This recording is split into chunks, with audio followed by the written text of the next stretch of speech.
atheist. I am. And you don't believe in an afterlife. I don't. If you don't believe in heaven and hell and all that, why don't you just go around raping and murdering as much as you want? I do. What? I do go around raping and murdering as much as I want, which is not at all. Because he's got a conscience. But if death is just the end, what's the point? What's the point in what? Living. Might as well just kill yourself. So if you're watching a movie and you're really enjoying it, something with Kevin Hart in, Yeah. and someone points out that this will end eventually, do you just go, oh, forget it then, what's the point, and just turn it off? No, because I can watch it again. Well, I think life is precious because you can't watch it again. I mean, you can believe in an afterlife if that makes you feel better. Doesn't mean it's true. But once you realise you're not going to be around forever, I think that's what makes life so magical. Hey everybody, I just wanted to jump in here before you get to watch the following video, because my basis for this video, well, I lay it out at the beginning of the video.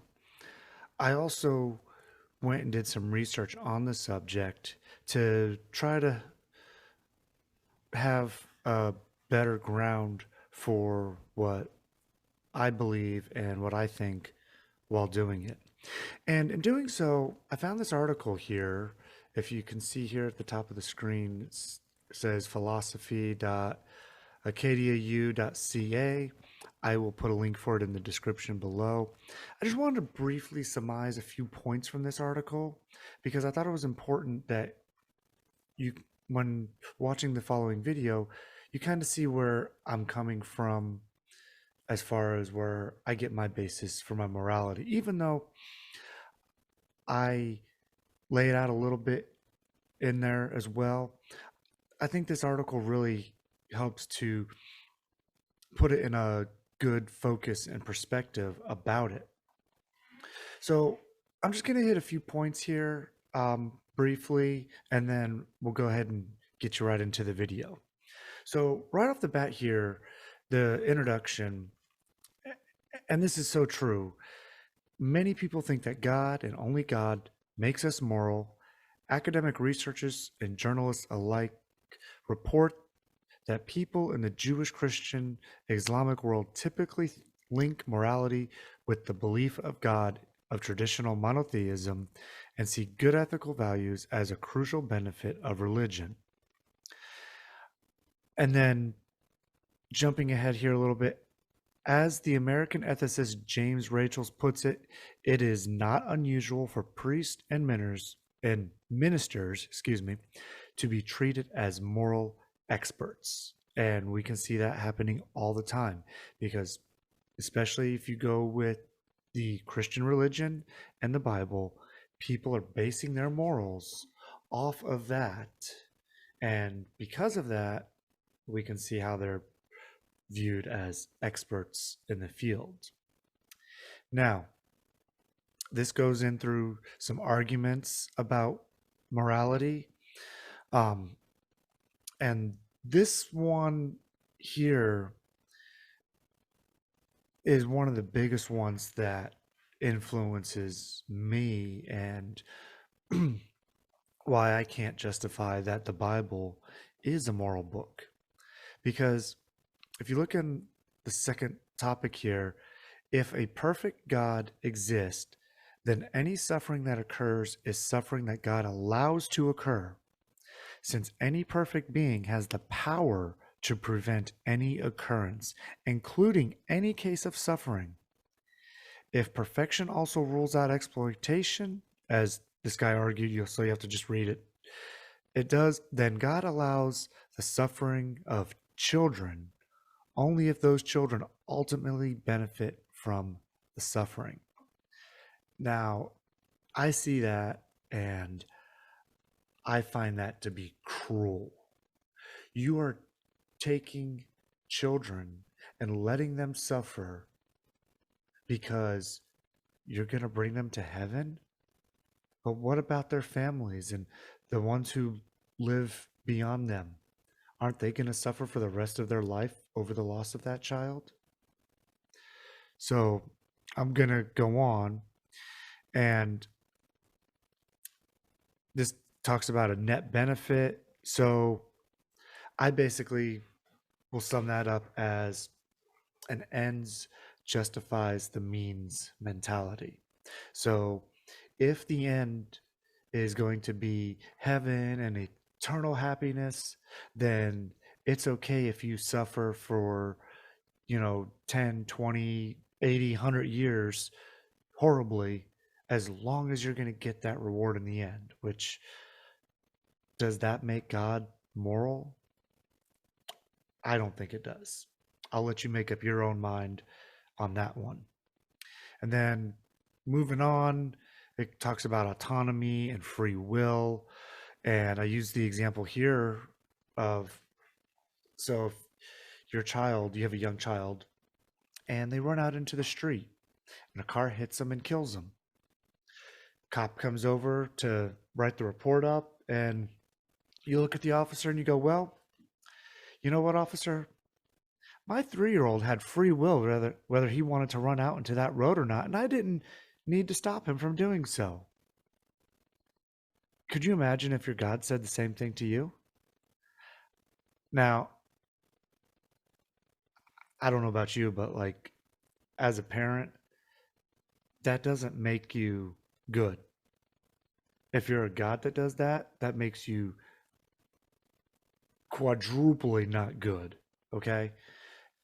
You can't use the excuse of free will. If you know that you have the power and you have the means and the knowledge on how to prevent all these things from even happening in the first place. And then continuing on in the article, talks about some of God's commands. Is it an imperfect God? And then finally here at the end is all the references for where this article is taken from. So just think about that briefly. And, if you want, I'm not gonna scroll through the whole thing for you guys to read. Like I said, the link will be in there, so feel free to pause the video and read that article and then go on back. Or if you don't have the time, don't worry about it. Catch it later. I thought it was a really excellent article to read. All right. Well, thank you for listening to my little rant here, and let's get into today's video. So hold me close, nothing lasts forever. Oh, when I go, will you remember?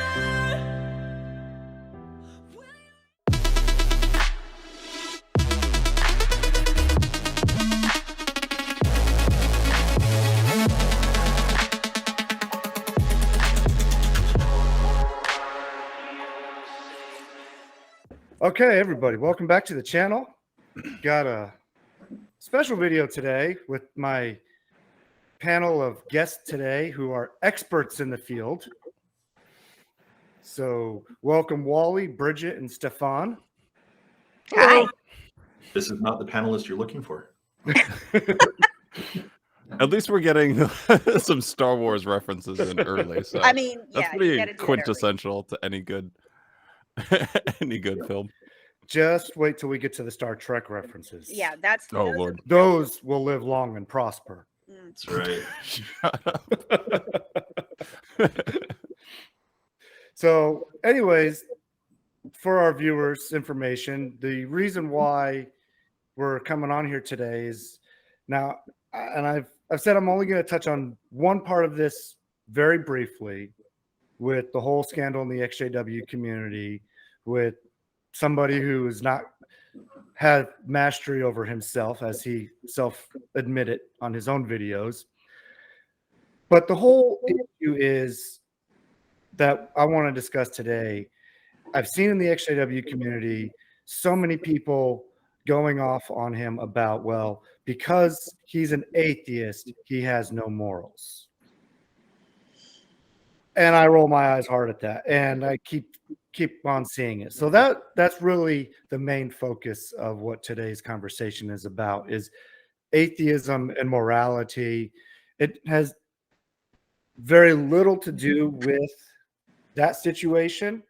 The only reason I'm talking about it is because of that situation. So I just want to make that clear. We're not going to really focus on that at all, because enough's been said in the XJW community about it anyways.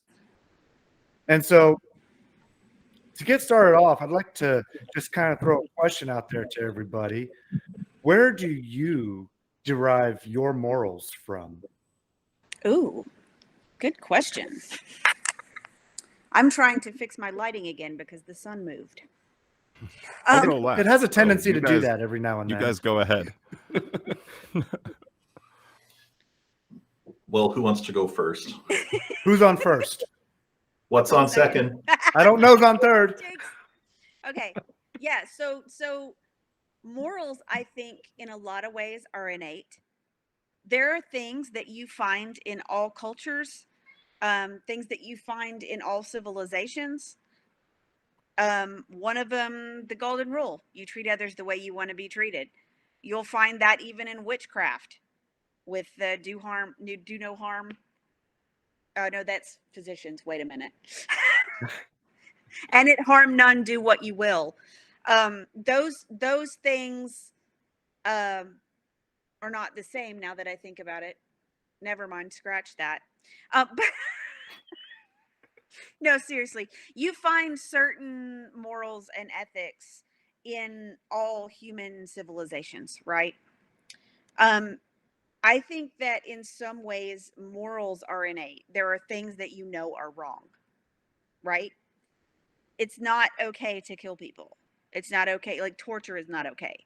Mistreating animals is not okay. These are not things that you necessarily need a magic book and a sky daddy to understand. But let me counter that point, actually, because in some cultures, killing people is actually acceptable in certain situations. Like, I'll give you an example. I heard about not too long ago, there's an island off, I think it's Australia, that hasn't been touched by any modern civilization at all. And anybody who comes to their island, they kill right away. Mm-hmm. And that's acceptable to them because they want to keep their way of life and they don't want any outside influence coming in. Mm-hmm. So it's okay if strangers come in and they kill them to keep people away. Right. And that is, I mean, part of their culture. So if you were living on that island, I think that you have to think about, I don't think it's a black and white issue. I think it's a gray issue. Yeah. Right. Because there are situations in which I would kill a person without thinking twice. Do I feel like murder is wrong? Yes. If someone were abusing my child, they gonna die. So, I think there's a lot of gray there.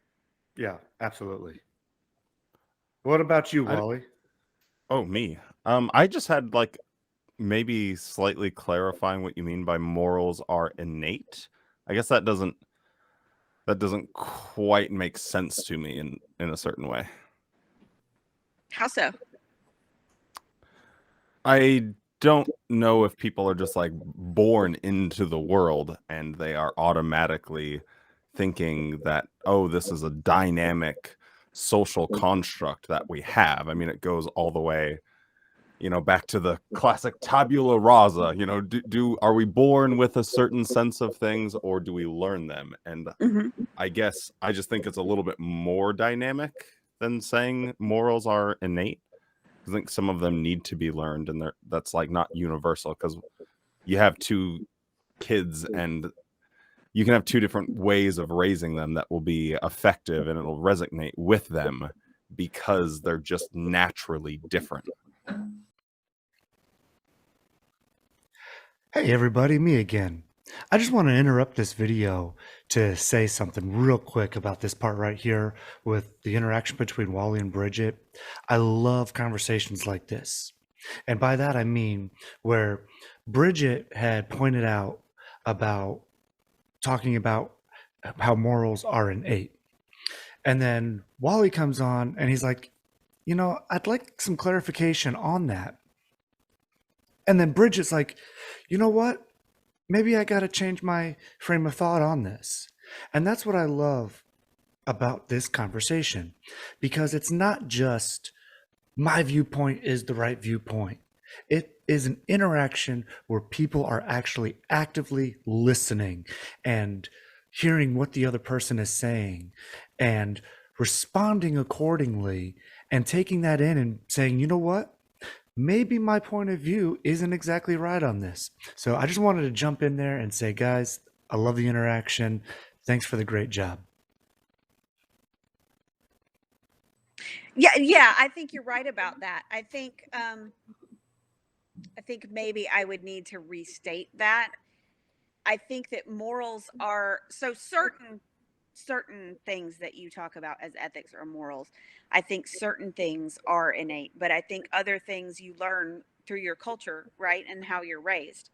So whereas we learned a whole lot of rules when we were little, our kids will learn something different. Those islanders who kill outsiders are learning a different culture and a different set of those non-innate morals. I don't think you can make a blanket statement about anything. Yeah. So forgive me Yeah. for making a blanket statement. No, you didn't. I just was curious because I was like, No, oh, I that's a little bit did. interesting. So Yeah, and I'd have to say that as far as morals are concerned, they're very objective.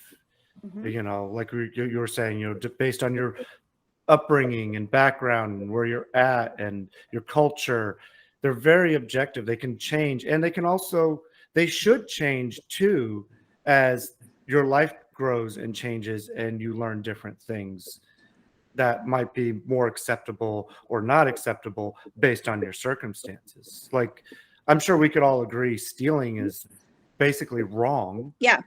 But I always thought about this situation. Well, what if you're homeless and you have no money to go buy food and you got to steal food to eat? Is it then wrong to steal to survive? I think if it's survival, my kind of motto is people before things. Right? So if there's a person who is starving, then the thing that's being stolen is not as important as the person who is hungry. Yeah. But I mean, if that person, though, were caught stealing by a police officer, that police officer would then arrest that person and put him in jail. Of course, then he would get fed. So it's kind of a win-win Right, for that exactly. guy. But you see what I'm saying, though, is he still would be punished for his quote unquote crime, Mhm. even though, like what you said, I agree with people of things. I wouldn't call that a crime if he just needed it for survival. Right. If you wonder what I'm looking at, it's that guy. That big white rug. Yes, the giant white rug was rubbing its head on the floor, so I had to see what it was. Lump. Stefan, what about you? We haven't got to hear from you yet. So I kind of sum up my morality in, and this is probably a very oversimplistic statement, but I sum up my morality in don't be a dick to people. and that's also just partly my way of speaking, I guess, but that's what it boils down to, is like, just don't be a dick to people, whether that be by your actions or inactions. Just, we're human. So like Bridget spoke of, like the golden rule and whatnot. Don't be a dick to people feels like it fits in Yep. rather well in that. And that's kind of where that's like at the center of my morality system. Don't be a dick. I like that. Yeah. Yeah, And I I'm can't kind stand of in- people that are like, using your example of someone who has to steal in order to survive, right? No, I don't feel that person is committing a crime. I feel like the crime is being committed against them, that as a society we've allowed that situation to exist where that person has nothing left but to steal a loaf of bread or something like that in order to survive. I feel like we failed that person or that group of people. And, it's not them being a dick for stealing in order to eat. It's others being a dick for not actually helping that person out. And you can call me a left-wing socialist or liberal all you want. You liberal. I know, Left-wing just nut. the worst, aren't I? Keep trying to But- move so the lights. Okay. That's awful. But that's kind of where I wind up, and I don't feel that you need, as Bridget said, like a magic book or Sky Daddy or Sky Mommy or Octopope to convey that. Like, to me, that just feels like it should be obvious. Mm-hmm.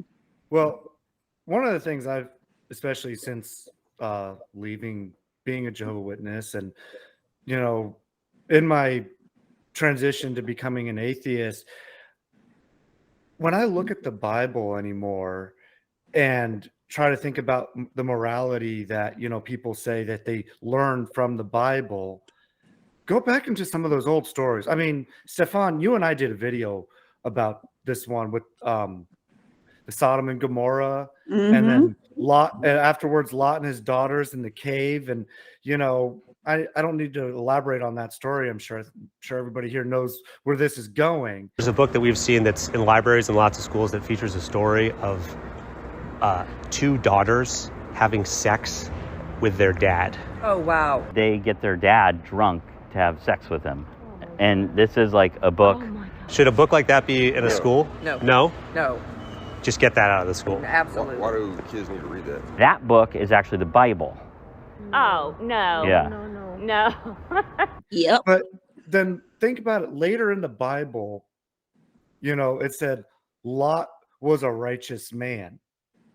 He committed incest. And With he was a not just righteous one man, daughter, but with two both daughters. Yes. simultaneously. On multiple nights. Yeah, And ew. so if you go by that standard of morality, incest is okay. If you go by that standard of morality, rape is okay because he Yep. offered his daughters to the men of the city. So is slavery. So is slavery. Because, yeah. And when I started thinking about things like that, I'm just like, this is really not good advice to live by anymore. It Like might at have- all. I mean, if you want to go and use the argument, well, that's how it was back then. Okay, good. It was that way back then. But we've evolved. We've gotten better over time. And those things aren't okay anymore. So therefore, I'm not going to use this as a guide to base my morality off of anymore because we've gotten past that. Mm-hmm. I think it's just like inherently the issue with, as you called it, Sky Daddy or a magic book. It doesn't solve anything. Like if you want to go out there and say, well, morality is not objective and it's only based on this thing. Okay, well then you read the Bible and you're left with, like you said, slavery and incest and killing, Genocide. murder and genocide. And it's like, Looting and well, no. yeah. It seems so much easier. We'll call it "Don't Be a Dick," but my slightly modified version is just well-being. Maybe I've read too much Sam Harris, but well-being seems like the absolute easiest way. I don't want to get punched in the face. Therefore, I don't punch other people in the face. Correct. And trying to maximize that is always better. Now, of course, the world is dynamic and it's constantly changing and evolving. So we have to be adaptable in it. But I think that the most objective thing we can say, like if objective morality exists, it's the well-being of people and of other human beings. And as soon as we start trying to do this weird mental gymnastic where we're trying to pigeonhole or shoehorn in an ancient book into a modern society, I think it's going to mess with your head and you're going to come up with some really bad takes. Like some really shit opinions. Well, I mean, if you look at that, people have used that book to justify all sorts of immoral acts. I mean, let's talk about the Crusades, and forced conversions. I mean, they use that book to justify it all. So, I mean, we have to get past that. We have to be better than what that is. And that also just really goes to show how that book is a book written by men and not by, you know, any kind of deity, because surely a deity could have done much better than that. You would hope. Don't call it Shirley. But then if you actually read the Bible and look at it, I mean, the deity, the God, the one who's supposed to be the ultimate good guy is not a good guy. I mean, he's jealous and he's vengeful and hateful. I mean, he's not, this whole idea that God is love. I mean, I don't know where that came from other than one quote or something, but it's almost gaslighting, because that's not the way that he behaves if you read the whole Bible. Well, no. So Oh, go ahead, Wally. Go ahead. So how then, as a atheist community, then do we? I said then twice. Do we communicate this more effectively? Because the issue at hand is, oh, well, people act in this specific way because he's an atheist, and he's just, you know, being a meanie because he's an atheist. And it's like, I mean, obviously, we probably need to be better about identifying what atheism is. It's a response to a claim. There's a God. I don't believe you. Show me. Right. I can't. Okay, so let's go get some coffee or have a beer and like forget it, because we're talking nonsense at this point. Right. Like, Is that's it a going to properly change what? easy way to do it. But Is it how going do to we, change as what like you're having for lunch? No, not at all. It doesn't pick my pocket nor break my leg, to quote Thomas Jefferson. But how, as like an atheist community, do we? I don't know, like, is it like aggressive? Do you put information out there? You say atheism is this, but then that gets you into a whole bind, because atheism is literally a response to a claim. It's not like some sort of groupthink religion. Here's the problem that I find with the community, and I listen to like the Atheist Experience shows and all those sorts of other debates and everything. And one problem that I always see happening is the theist will start calling atheism a belief system. They try to put it into terms that is their terms, rather than listening to what we're saying, what it is. And that dialogue, if somehow we got to figure out a way to bring that dialogue to where they take what we say our claim is, or our belief system is, or lack of belief system is, and be like, okay, I'll go with you on that. Now let's discuss this situation, rather than trying to tell us what we believe or don't believe. Because I see that happening so much, and it's so frustrating, because once they make their mind up about you, anything you say, you might as well talk to the wall behind me. You're not getting through anywhere. Right. Well, there are two topics that will always separate people. The older I get, the more I realize that this is true. There are two topics that will always separate people: religion and politics. Yep. Yeah. And more often than not, discussion of either of these two subjects devolves into a whole bunch of straw manning and whataboutisms and everything else. Like, every logical fallacy winds up coming up from one side to the other. And, you know, now some might say, like, well, let's just not talk about it and agree to disagree. Yeah, sure. The biggest complaint I have about religion in general is my belief that I feel like it does not propel humans forward. It actually holds us back. We're tying ourselves, for anybody who looks at the Bible as some kind of holy tome, you're tying yourselves to a book that was written thousands of years ago in a different culture, in a different time. I mean, if you're going to do that, then if you're from the United States, you should be ripping up the Constitution, because you don't need it. And for that matter, even if you say, like, well, the Constitution was needed for the country, okay, that's fine. Then you should be getting rid of all of your amendments, because, you know, it's written in stone, kind of thing. And this is what a lot of religious groups look at, like the Bible, the Torah, you know, the Quran, whatever holy book you want to adhere to. It's always something that was written thousands of years ago, and none of it can be proven.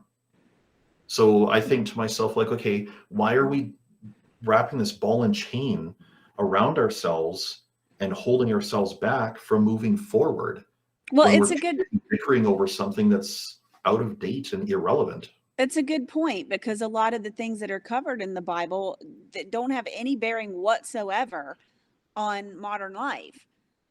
You can stretch it a bit and try to make it have a bearing, but I mean, particularly as a woman, there's not a whole lot in there that really appeals to me for many reasons. Mhm. Starting with, I do not have a husbandly owner. I mean, that's just no. Rough. You mean your husband doesn't send you out of the house for 7 days every month when you're on your No. cycle? No, I would like to see a motherfucker try. Is all. Oh, that's when he gets out of the house and goes down to the old pub instead. need the hut.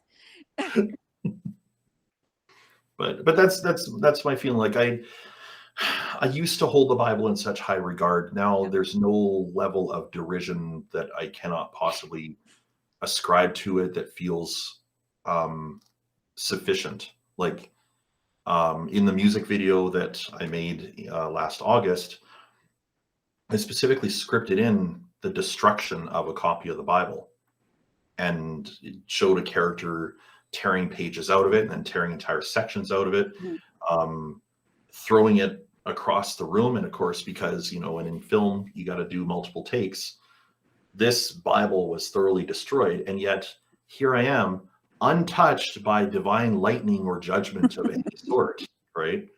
It's just a book. It doesn't deserve that level of honor, because if it does, then 6,000 years from now, I want every Marvel comic to be considered inspired writing. Yeah. Or every Star Trek book. There's your Star Trek reference. But the book was sufficient for the time and the people that it was written to. And so it took them from the ancient civilization. And then as things progressed, Jesus came and he fixed a lot of those things in the Old Testament. Well, hold on, though. All you really need to do to disabuse yourself of those notions is to take a single Bible history class. So when I went to my undergrad, I was at a Southern Baptist college, and I had to take 6 hours of religion in lieu of chapel because I was a night student. And I took Bible history, and the very way that the canon came together and what motivated the decisions and how it happened, just no, there's no way it's divinely inspired. There's no way that there aren't other writings that are of equal authority and provenance that should have been part of the Bible, maybe. I mean, there's no way. It didn't just fall out of the sky in its current form. But it makes me a better person. Does it, though? Yeah. Sorry, I'm just being the protagonist in this anime arc here. Devil's advocate here. So how does it make you a better person, though? That's the real question. I think atheism. Because I was a dick before, and it keeps me from being a dick. That's my favorite thing to ask. Because it's like, you're actually just an asshole that read a book that said, "Don't be an asshole." You could just tell yourself that, or just but that book also gives you the air of superiority, so you're still an asshole even if you don't realize it. Just a different flavor. Because you're judging others who don't believe the same way you do. Mm-hmm. Yeah, well, I mean, the actual response is something more akin to, I mean, obviously I don't want to speak for believers because who am I? But as someone that can put on the old belief hat in an instant, it's not hard for me to imagine what my responses would be. But it would be something along the lines of, well, without that, there's nothing stopping me from murder and rape and killing people and stealing, because there's no consequences for my actions. Oh, but there are. And I am already murdering and raping as much as I want to, which is none. Really, we were taught a lot of we got a lot of smoke blown in our posteriors about how honest and moral we were, but at the same time we were taught that it's okay to lie sometimes, right? So theocratic warfare, if you're lying about something that makes the witnesses look good, then it's okay. I mean, you can't have both things, right? You can't be the most honest people in the world and then have situations where, but it's okay to lie. I mean, that's not okay.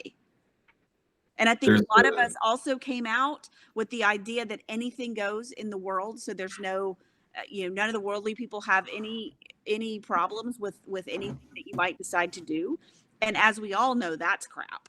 Yeah. I remember you talking about that in one of your videos, Bridget, when you came out and you started seeing people in the world, quote unquote, and how their morals were actually better than the witnesses, because like you said, you were thinking, oh, we can just do anything we want now. We don't have to worry about it. And you're looking at them and they're like acting all moral. And I forget the exact situations that you mentioned, but you were just like, this is just crazy.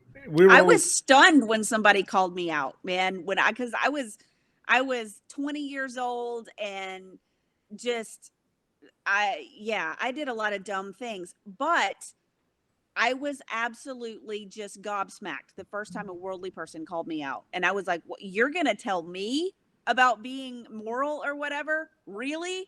And then I had to check myself because I was like, yeah, I guess they are. I got called out for fucking swearing too fucking much. God damn it. For fuck's sake. Fuck. When I was 16, fuck. I mean, don't you know that words have meanings, not usages? Go fucking figure, right? But what? I mean, like, wow. They have meanings? Yeah, it's a new fact. I was asked once, like when I was 16 and ran away, I was living in a group home and I had a roommate who, the first time I met him, I was afraid that I would get my ass handed to me, because he had the he had his head shaved and he had a spike mohawk in the middle that he held up with white glue. He was the absolute skater image, like punk rocker kind of image.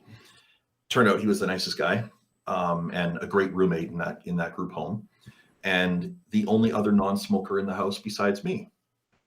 And I remember the first night that I started smoking, I was lying in bed with my head swimming and everything else because of, first time smoking and inhaling right from the very start. It was not just puff, puff, puff, like all the way down, and like the strongest cigarettes. And he said to me, like, why would you want to start smoking now? Like, you made it this far. Why would you want to start? And I said to him, well, because nobody's around to tell me not to. So he said, fine, don't. Now you've had somebody tell you not to, right? Nicest guy, right? And long story short, he was probably the best roommate that I could have had ever. Nights where I would wake up with like panic attacks or night terrors, this guy would actually talk me back to sleep, right? Such a nice fella. He listened to very angry sounding music, but he also listened to awesome music that he introduced me to some of my favorite artists that I like today, right? And just he didn't need some kind of morality from the Bible or anything like that to tell him, you know what, this young guy who's my roommate needs comforting or anything like that. He didn't need a book to tell him that stealing or rape or anything like that was wrong. And I was just thinking, like, on that subject, there's a certain song by comedian Bo Burnham. Yeah. Burnham, there we go. Called From God's Perspective. And one of my favorite lines in it, it says, you shouldn't abstain from rape just because you think that I want you to. You shouldn't rape because rape is a fucked up thing to do. Pretty obvious, just don't fucking rape people, please. Didn't think I had I have to put that one in there for you. Yeah. So, but like things like that, like you don't need this 6,000-year-old book and everything. Like, there are a number of self-help books that are written today that are probably written by people who have zero interest in the Bible as a guide for modern living, but it works for them. And hopefully these people are not the kind of people that go out and rape others. I mean, it's a 6,000-year-old book, and it was written as a propaganda piece for a certain people, Yep. not as this guide for all time forever, because Right. it And really it was leaves all out we really needed. important stuff. Yeah. If it really was all we needed, like, then I'm sorry, like, slavery should still be around today. We should all be marrying as many wives or husbands or whatever else as much as we want, because, you know, according to the Bible, God made rules to support that. Like, Right. no, We shouldn't it be was eating people that, shellfish. yeah. We should be chopping people's hands off for things. And We how should- many of okay, you are I'm wearing actually gonna mixed go back fabrics and right say- now? What's that? Mixed What's that? fabrics. You're all dead. Yeah. Yeah. God damn it. I am going to go back and Add say, that no, to the I list. agree with the Bible. We shouldn't be eating shellfish. Seafood is evil. Anyway. Can You're a he- fool. Oh, that's Okay, fine, Stefan. More for me. we're getting a glitch on the stream here. We got to. Yeah. Sushi slaps, and you're wrong always. Fight you on that. You'll lose. Fight me. Oh, there we Well, go. you I know- found the third subject that divides people: seafood. So Oh, hey, I don't that's know. the big I'm one. on a seafood diet though. I See it, see food eat and I it. eat it. Oh, this guy's got the dad jokes out the Yeah. ass. Holy. I'm with you. So Well, you know, then also you look at all of the things that aren't in the Bible. Any of the ancient writings that really had women with, I don't know, names, women with agency, women as main characters, women who did really anything. Why aren't there any in the Bible? Well, they were deliberately left out. I mean, that if you're talking about 50% of the population, you're talking about the 50% of the population who are solely responsible. Well, not completely solely, but you know, if we didn't exist, there wouldn't be continuation of the species. So what the hell? I mean, well, Bridget, that life part of it is, finds a way. you know, I think that when it comes to the Bible and how people use it for morality, it is just an exercise in how good you are at being a puppeteer. Is that Yep. the right word? I don't know. Maybe it is. But you stick your hand on the Bible and you let it talk for whatever sort of, hypothesis you have growing in your head. mhm. And it's the evidence is right in front of us. How many goddamn different Christians are there that can't agree on what the book actually says? Right. So what else am I to conclude that people just make it say whatever they want to say, which Right. takes us back to the whole fundamental problem that actually using the Bible, using a moral, objective authority as a skyman in heaven doesn't solve a single problem, but historically has caused an unimaginable amount of human Yep. suffering. Over and over again, people use this book as a basis to be a misogynistic piece of shit. They use it to fucking murder people. And yet people are telling me that I don't have morals because I don't go to Bible school or hang out with Christians. Piss off. Oh, Right. honestly. Think I about- honestly, just get out of my face because you don't know what you're talking about. And when you do, we can actually have a discussion. But it's such a weak argument that I find almost to the level where you just pity someone. You're like, really?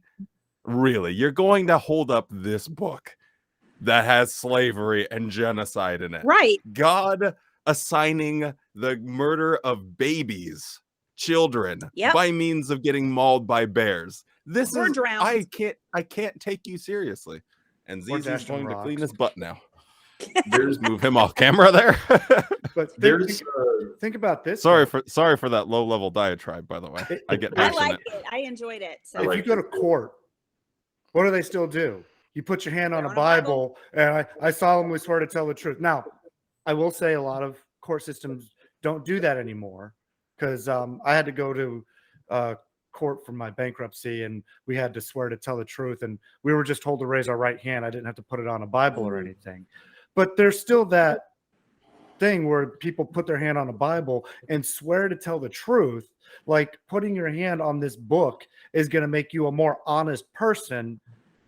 No, when but that was the fear factor, right? Because when everybody believed in God, if you swore on the Bible and told a lie, you're going to be struck by lightning or something. It's the either the promise of a reward, you go to heaven or paradise or whatever, or it's the threat of hell, yeah, right? So Well, you it's go like to hell outright or you get, spinach. somebody smites you or whatever if you do something wrong. So I mean, that's the whole reason behind that. If you swear on the Bible and then you lie, I mean, if you're a believer, then you're either going to go to eternal torment or God's going to strike you. but even still, Jesus lied in the Bible. So, I mean, he's supposed to be your ultimate example, and yet he lied. So, like, in a way, it's okay. See how you can just justify anything you want from the Bible? You can twist it Well, any way right. you want. And God that's abused his children, exactly. especially Jesus, for Yep. no real reason. Yeah. Well, there was a reason. It's because he had to deal with the rules that he created. Right, but he was paying the Makes him ransom to incompetent himself. on his best day and a monster on his worst. An idiot. Exactly. There are some times when I really love to, and there was even a Thinking Caps On video that I did about this, where it was years ago. I was dating this girl who's Catholic, and I asked her, I said, why is it that priests and whatnot expect you to call them father and so on? And she said, well, that's all part of the faith and everything. I said, okay, but is your faith based on the Bible? She says, yeah. And I said, okay. So I flipped open to, I think it was like Matthew chapter 6, where in her own Bible, like her own Catholic Bible, it wasn't the New World Translation or anything. It's like, get me your Bible. And she hands it to me. It's like, I purchased this from the Catholic Church. It's one of those big ones that is supposed to be passed down as an heirloom. The And I said, family okay. Bible? What's that? The family Bible? Pretty much. It has like the family tree in the front of it Yep. and everything else. And it was bought for like $300 from the Catholic Church because it's supposed to look all pretty and everything. So I have her open it to Matthew 6. And I don't remember the verse, and I'm kind of thankful that I don't. But I said to her, like, look at this verse right here. And it's Jesus himself saying, don't be calling each other father or rabbis and everything. Like, don't be having any titles. Mhm. And it's like, have one father, and that is, the one in heaven. Right. So I said to her, this is your Lord and Savior talking. She's like, yeah. And I said, notice how he says that you shouldn't be having titles like father. And I said, what do you call your priest again? She's like, father. She should change it to daddy. Are Oh, you? no. Oh, no. No, And I asked her, no. are you following the Bible or not? I said, because this is literally black and white. This is not even like a matter of interpretation. This is your own Bible saying you shouldn't be calling other people father, right? And yet that's like one of the core tenets of your church, that priests are called father. Mhm. She started to cry because she's like, you're wrecking my faith kind of thing. And I said, I'm showing you what your own Bible is saying. I challenged somebody else. It was this is when I was a Jehovah's Witness now. Oh boy. It was about 10 years ago. I had a couple of Mormons try and preach to me on the street. And I decided to have some fun with them. Because they started in about Joseph Smith and the gift of the Holy Spirit and everything else. So I asked them again, like, do you respect the Bible? Like, I know you have the Book of Mormon, but how do you feel about the Bible? Oh, yeah. It's absolutely, we respect it. Okay. So can you open your Bible to 1 Corinthians 13? And this is the chapter where Paul's gushing about love. And what is it? Starting in verse 8. Paul says that the gifts of the Holy Spirit would be done away with. So I said, you're telling me you respect this book and you believe it to be the truth, where it literally says that the gifts of the Holy Spirit would be done away with. But suddenly this guy claims that God gave him the gifts of the Holy Spirit. And I said, well, it was to prove that he was God's representative. And I said, okay, you respect Jesus. You have him in your church name. Like, oh, yeah. So I turned to John 13:34. What's the identifying mark? And read it right out of their Bible. Like, by this I will know you are my disciples if you have love. I said, notice there are no magic tricks or hearing messages from God. And the two of them are just starting to look at each other like deer in headlights. And then I said, finally, are you the Church of Jesus Christ, or are you the Church of Joseph Smith? Or the Church of Jesus Christ? I said, well, I should hope you would be, because Acts chapter 1, verse 18, we turn in their Bible, you will be witnesses of me in the most distant parts of the earth and everything else. I said, notice how Jesus doesn't say that some dude is going to come along one day and, you know, be my new representative and blah, blah, blah, blah. So I said, why are you talking to me about some guy who was known to be crazy, probably making it up, an alcoholic and whatnot? And had fraud convictions before he found the peepstone, supposedly. Notice the irony, especially about the alcoholic. And here I was, a Jehovah's Witness. Well, Tony right. Morris. But, That was going to be my next question. And what are the witnesses? yeah. I So, think it does Moving away really. from the sun. like when you use the Bible, like just kind of like talking to people and they're like, you follow this book? Yes. Okay. This book is telling you that one of these core beliefs you have is wrong. And it's not even like an interpretation, like do not be calling each other father. Where's the interpretation in that? And then they don't, like, they can't, right? So But like, Stefan, a lot of times Christians don't read the Bible. They this is haven't true. actually read it. So the Yeah. majority of atheists know more about the Bible than a lot of Christians do. And I think, you know, unless you're a theologist, you know, most of the time people become atheists because of the Bible. That's what did it for me. Me too. Like when I too. took off the Watchtower goggles and just looked at the Bible for what it said as it said it, and even across different translations and so on, it's when I found that I really couldn't believe it. Right? Yeah. I made it to Judges 19, and I was like, "This is crap." And that's what I was just You're a about to man say. after my own heart. If you read the Bible for what it is, rather than Which is for the what only way you should read it, by the Exactly. way, because Rather of than- the claim. any kind of religious context put into it, just take all that out and read it for what it is. Then you start scratching your head like, what is this crap here? I Mhm. mean, it's just, I could change the Bible and with one verse to beginning and really help you understand where it's coming from. A long time ago in a galaxy far, far away. I had to throw that in there. Yeah. But actually, I actually have another way I really say that.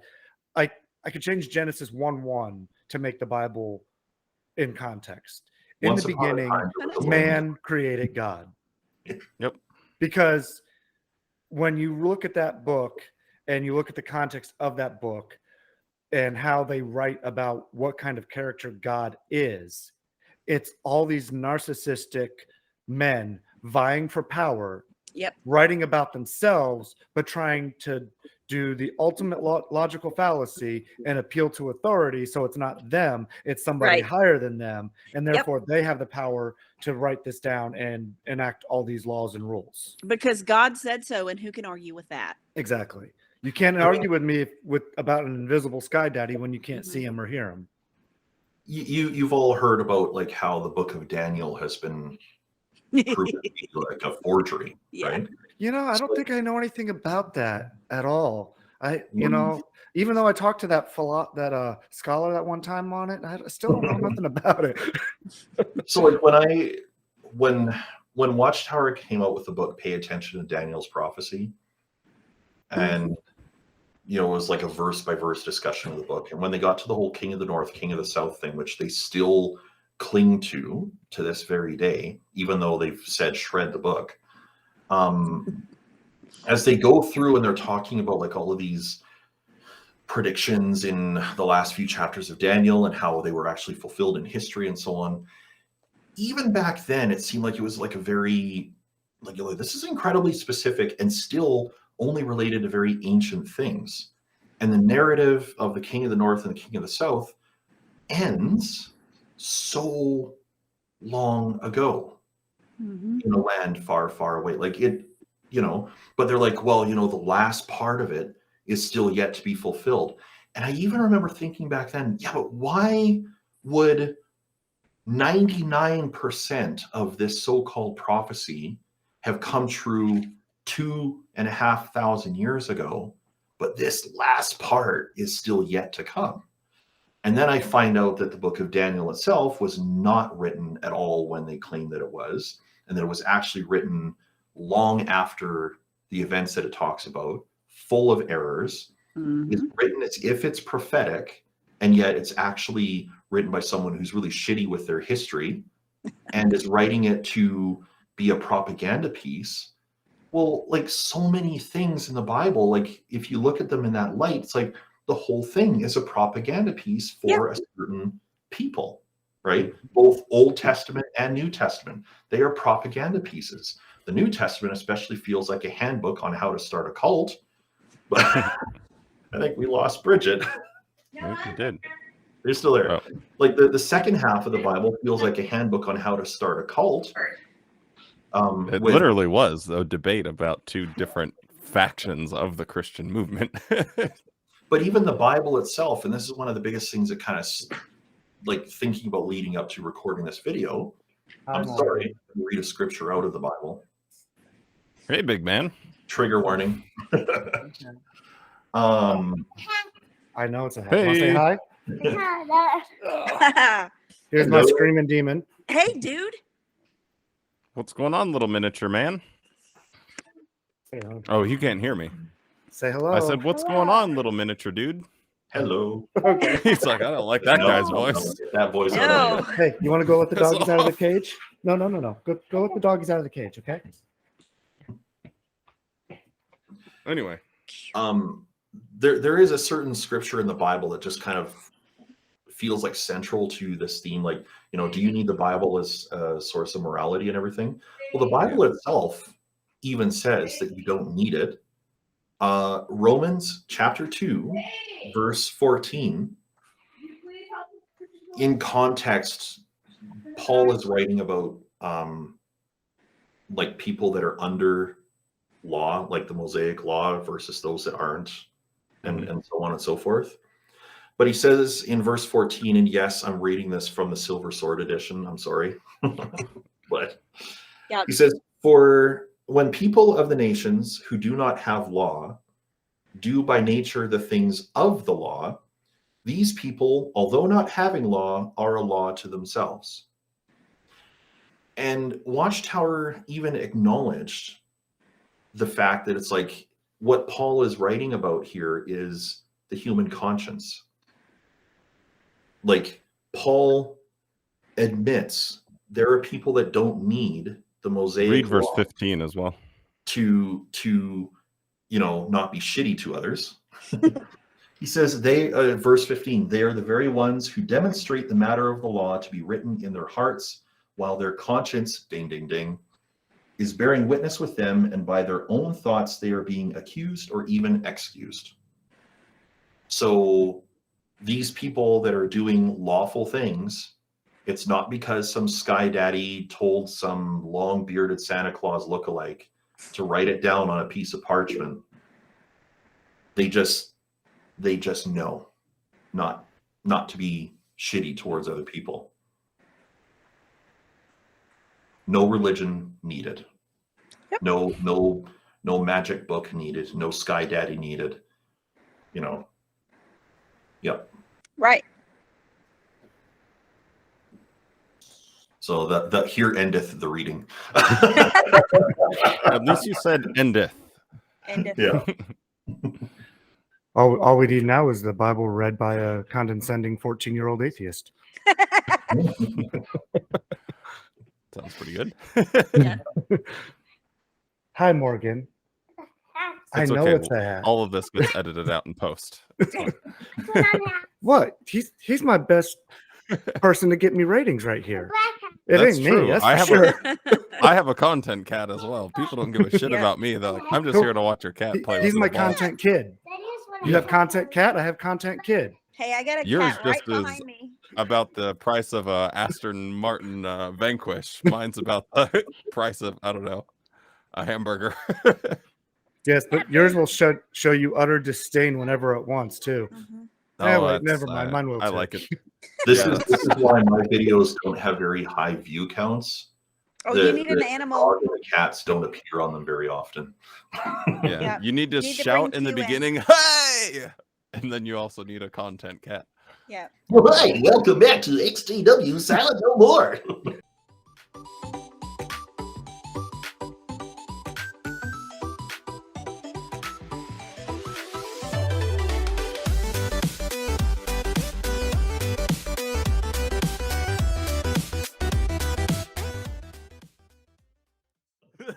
Oh God. Hey, that's fat. Oh, Don't get me started doing voices. You'll never. I'll never stop. All right.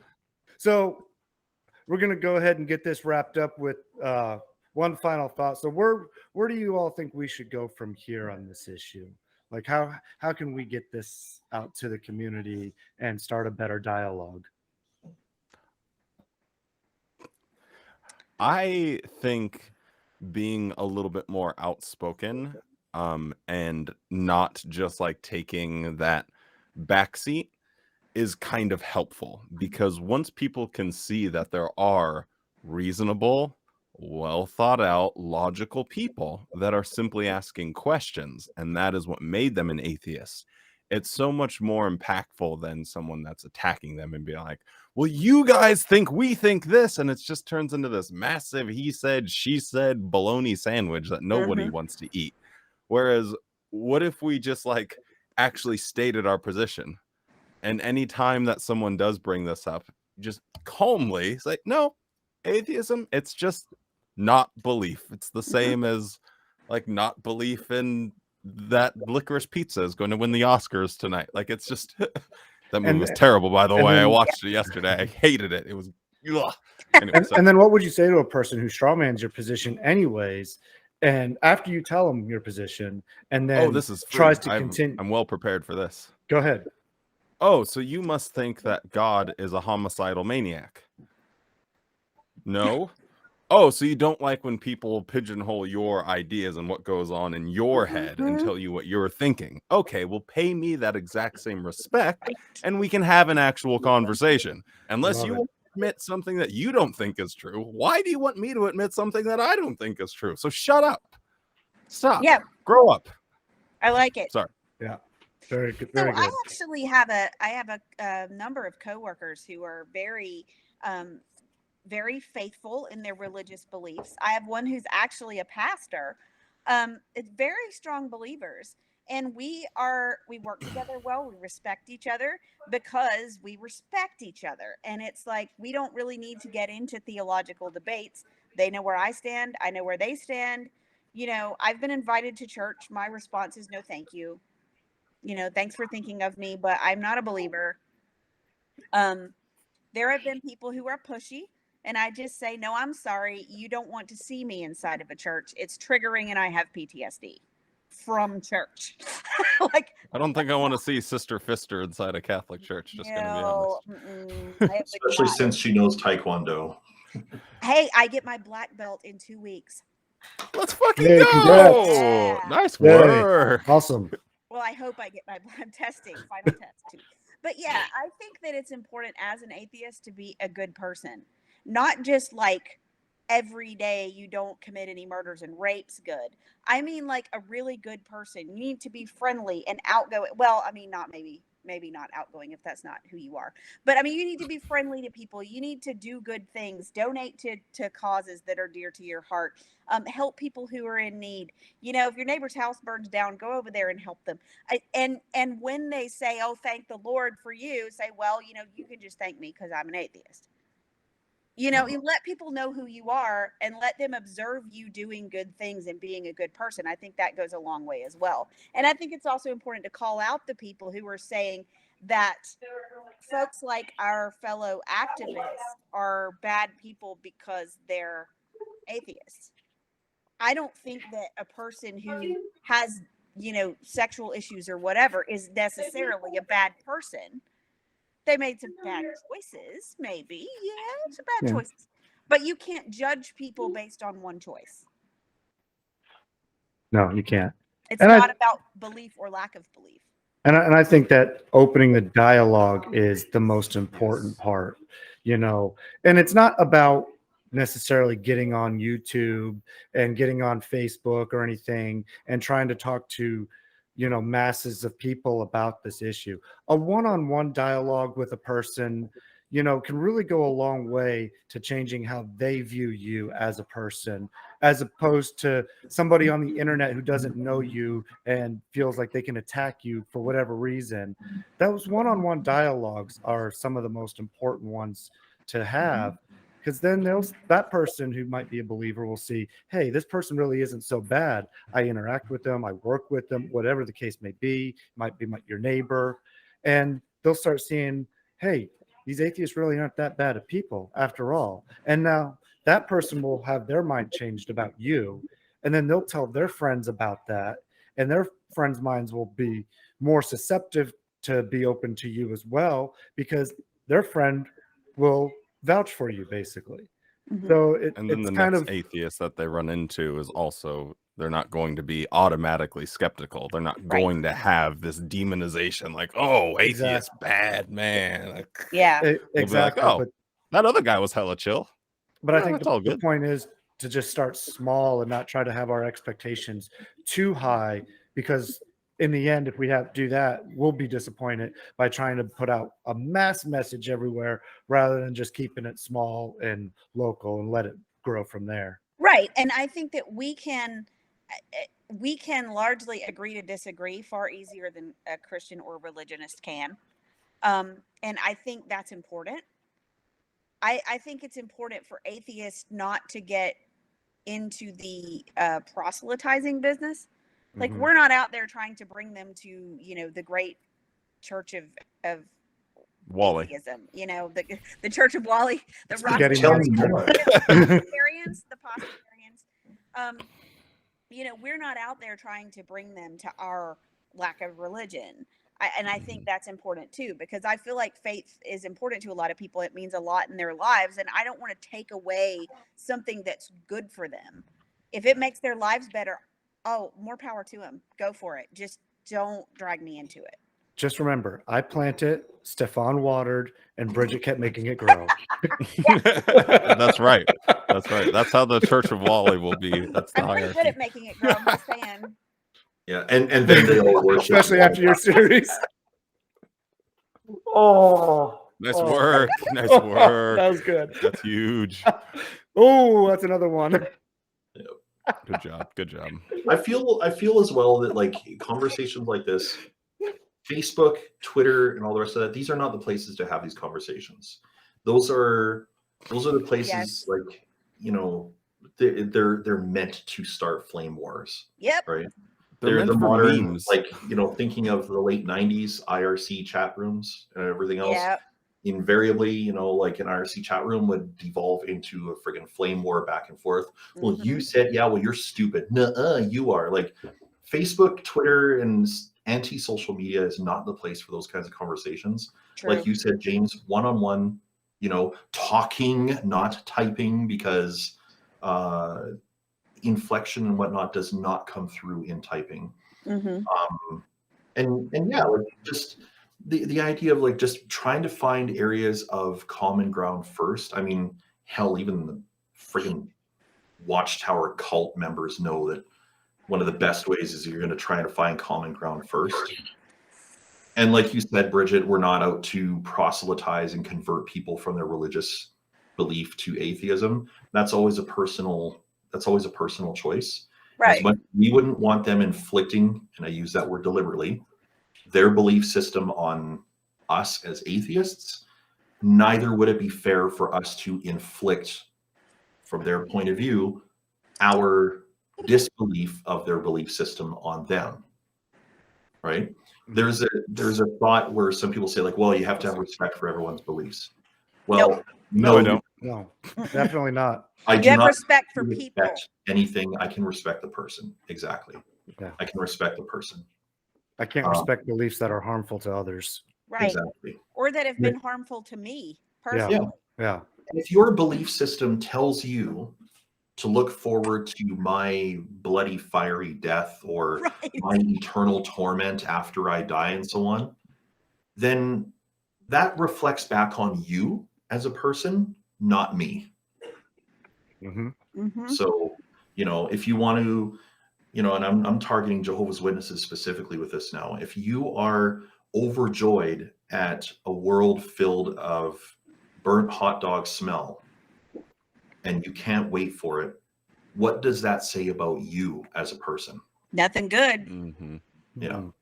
My biggest thing was, when I discovered my deep and abiding wellspring of rage, was when I had children, and for some reason, when it was just me, they were looking forward to being hit by a fireball from the arrows of Jesus or whatever, jaw throwing the buildings down like all the pictures. When it was just me, it wasn't as big of a deal because somewhere I had internalized that I deserved it somehow. But when I had children and I looked at those babies and I thought about the fact that they were also cheering for their imminent destruction by fireball, that made me mad. It still makes me mad. Like, how dare you? Like, who the hell do you think you are to say that? Or to even feel that way for 5 seconds. Those children have done nothing. They are utterly innocent. And that's the thing that made me angry about the witnesses and their Armageddon porn. Yeah. So, all right. Well, we're going to go ahead and wrap it up with that. So, Yeah. I like it. Angry women. Armageddon porn. That's where we should end. Armageddon porn is the end of this discussion right here. Is that right next to the persecution porn section of their video library? Yeah, it's so Yeah. gross, man. I think they really need to rename their titles for these libraries, though. Armageddon porn videos, persecution porn, I mean, emotional porn, because Yeah. of all Toni the Morris porn. Wait. Too much. Yeah. Whoa. Porn. And with Too that much porn for nightmare me there, thought- Chief. burnt hot dog porn. There you go. There you You guys are in some weird shit. I gotta get out of here. Holy. What is this McAllen. evolved into? It comes from being an atheist, don't you know? You don't have the hairless cat to do that with, Stefan. Mm-mm. I keep saying that I More want to say pets. one of We the need cats, more but pets. Wait, I'm trying to get the cat in there. Yeah, you He got in his bowl and went to sleep. can kind of see mine all right Oh, here. look at the babies. aw, Hi, Was Waggy feeling a little silly? A little goofy, maybe? Their mom's sitting right there with some pizza in her hand, and they're all eagerly Oh. anticipating. Can I get Best a bite?" friends now. So, anyways, I want to thank all y'all for coming on today. Thank you. Thank you. If you haven't checked out these fine people's channels yet, please do so. Their channels will be listed in the description below. Wally is JW Thoughts channel. Bridget Pfister is Sister Pfister. And Stefan is XJW Silent No More. And quit laughing about that, Wally. I know. I subscribe to their channels. I hit the bell. So make sure you go to their channels, subscribe, hit the bell, and say hello when they make a video. and if And- you're not subscribed to James's channel, the button's right there, and so is the bell. Do it. Yeah. Yeah. Be a thank you. friend of the pets. Thank you And for for that the And like, endorsement. like Jay the comedian says, every time you watch an XJW video, make sure to give it a like so that YouTube's algorithm knows Yep. this is good stuff. Yep. This is I good love stuff. Jay the comedian. He's so awesome. He's hilarious. I haven't done anything with him in a minute. So, Hmm. again, thank All you. right. Well, thank you everybody, so much. And Thanks a lot. we'll catch you next time. All All right. right. Bye. Bye.